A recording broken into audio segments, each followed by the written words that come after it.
Hello students and all. I am here with unit third of class 12th.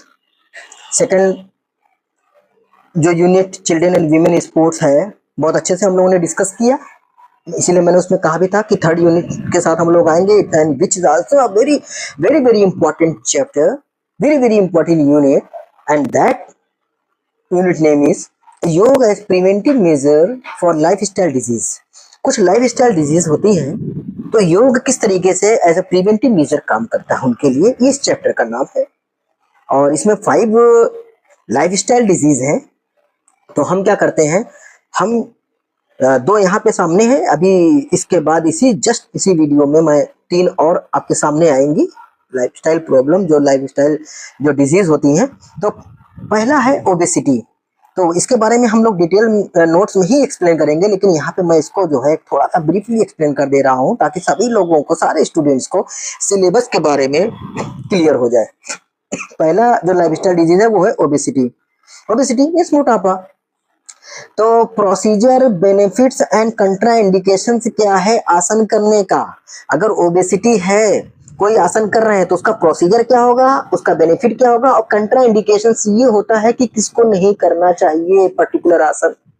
कौन कौन से आसन है जिससे ओबेसिटी सही होता है, जिससे ओबेसिटी या तो मिनिमाइज होता है या कम होता है या वो रिमूव हो जाती है, यानी ओबेसिटी बिल्कुल तरीके से खत्म हो जाती है, या ओबेसिटी अगर कोई नॉर्मल भी है उसको ओबेसिटी नहीं होती है। तो उसके बाद हम जो है इसमें क्या क्या देखते हैं, कौन कौन सा आसन है। ताड़ आसन, कटिचक्र आसन, पवन मुक्त आसन, मत्स्य आसन, हल आसन, पश्चिमोत्तान आसन, अर्ध मत्स्येंद्र आसन, धनुरासन, उष्ट्रासन, सूर्य भेदन प्राणायाम। इतने आसन और एक प्राणायाम इसमें है जिससे कि हम ओबेसिटी को सही कर सकते हैं, यानी कि जो हमारा नॉर्मल वेट में आ सकते हैं, ओबेसिटी से ओवर वेट में आएंगे, फिर ओवर वेट से नॉर्मल वेट में आएंगे। ये प्रोसीजर है। फिलहाल इतने आसन करने के बाद या तो हमें ओबेसिटी नहीं होगी, हम ओबीज नहीं होंगे, या जो है हमको अगर ओबेसिटी किसी को है तो वो ओवरवेट में कैटेगरी में आएगा, फिर ओवरवेट से नॉर्मल वेट में आएगा ये आसन करने के बाद।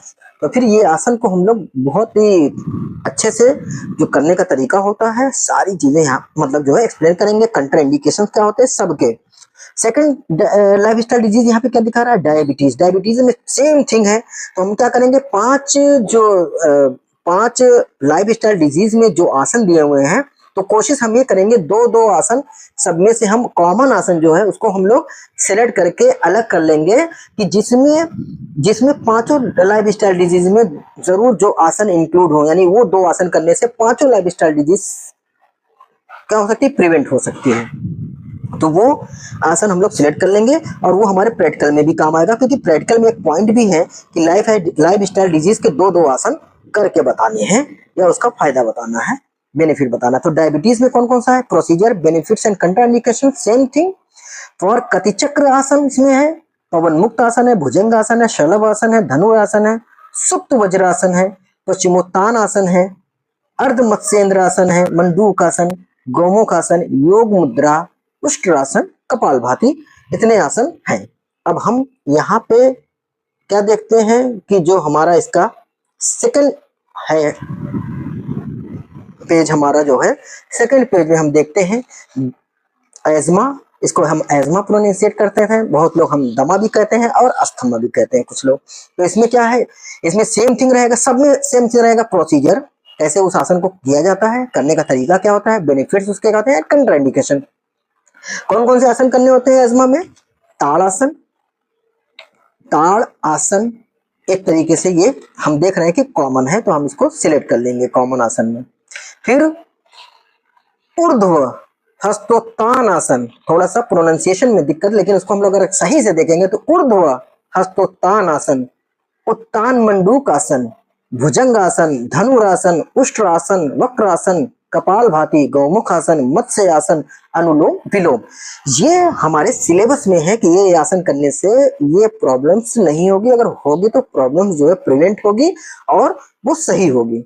Hypertension, HBP, high blood pressure. Hypertension में क्या क्या है, हाइपरटेंशन में आसन है ताड़ आसन, कटिचक्र आसन, उत्तान पद आसन, अर्ध हल आसन, सरल मत्स्य आसन, गौमुख आसन, उत्तान मंडूक आसन, वक्र आसन, भुजंग आसन, मक्र आसन, शव आसन, नाड़ी शोधन प्राणायाम, शीतली प्राणायाम। इसमें दो है, नाड़ी शोधन प्राणायाम एंड शीतली प्राणायाम। इसको हम लोग डिटेल नोट्स में बहुत अच्छे से समझेंगे, प्रोसीजर को जानेंगे, बेनिफिट्स उसका देखेंगे एंड कंट्राइंडिकेशन, किसको नहीं करना चाहिए, किसको उस आसन को परफॉर्म नहीं करना चाहिए, वो देखेंगे बहुत अच्छे से। ये जो 5 लाइफ स्टाइल डिजीज है, हम बहुत अच्छे से इसको पढ़ेंगे, डिस्कस करेंगे और रियली बहुत ही interesting and we can say that कि बहुत एंजॉय करेंगे हम लोग इस सारे चैप्टर्स को पढ़ते हुए, सारे टॉपिक को पढ़ते हुए। 5वां क्या प्रॉब्लम है, back pain and arthritis, really which is very common nowadays. Back pain, जो लिथार्जिक एक्टिविटीज जिनको करना होता है, जो सेडेंटरी बिहेवियर ज्यादा होता है जिनके वर्क कल्चर में, तो वहां पे बैक पेन की प्रॉब्लम भी आती है और आर्थराइटिस की प्रॉब्लम भी आती है। तो इसको भी हम कैसे सही कर सकते हैं, अगर किसी को है, अगर किसी को नहीं है तो अगर ये आसन करेंगे तो उनको ना होने, मतलब उनको होने के चांस बहुत कम हो जाएंगे ये प्रॉब्लम।